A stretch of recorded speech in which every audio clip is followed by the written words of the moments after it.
Good evening, everybody. I'm Pierre Roberge, the Daily Trader. It is September 22nd, and we are going to take a look at Palantir stock from a technical analysis perspective. My goal in doing these videos is to help you understand how you can use technical analysis to make better trading and investing decisions, but I'm not a financial advisor, so please do your own research and make your own decisions. So Palantir, we are up today 81 cents. That's 3%. It's not nothing. We closed at 27.43. Post-market, we are up 6 cents, 27.49. What does this look like on the chart? So remember, 2 days ago, we broke down to $26, and this support is holding quite well. So holding for 2 days. And today, the low of the day was even higher than 26. So the low of the day was 26.58. So we made a higher low. We also made a higher high compared to yesterday, but not compared to the day before. And look at the high of today. The high of today is just almost right smack on that resistance, this channel resistance that we have.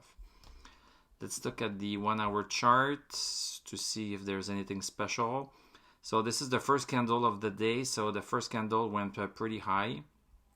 A pretty nice green candle that coincided with a nice MACD crossover and also a DMI crossover a little bit earlier for yesterday. If you want to look for a simple trading strategy without too much hassle, you can just decide I'm going to buy when MACD is going to cross over bullish, and that's it. You can just use that and you will make some money with that.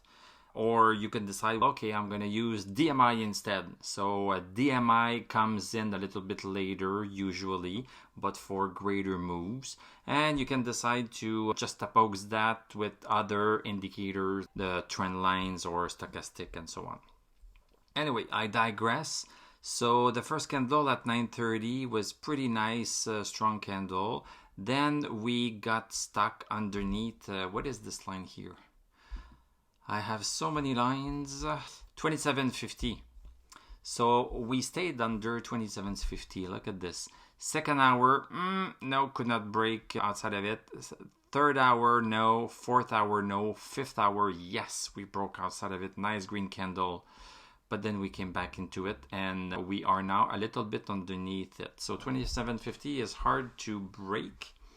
And stochastic is at 67. Okay, not super strong. And if we go back to the indicators, we have a stochastic at 64 here. So I don't find that super strong here. When a stock is moving up and stochastic is not really following that strongly, I tend not to trust too much that move up. It does not always work that way, but this is what I tend to look at. RSI, and not too much to say about that. MACD, we crossed over bearish a couple of days ago, and it is still bearish from a MACD perspective. But okay, it's only been a couple of days, and DMI sees this as still positive. So a little bit of a mixed feeling here. So we are getting close to this channel resistance, which was broken last week.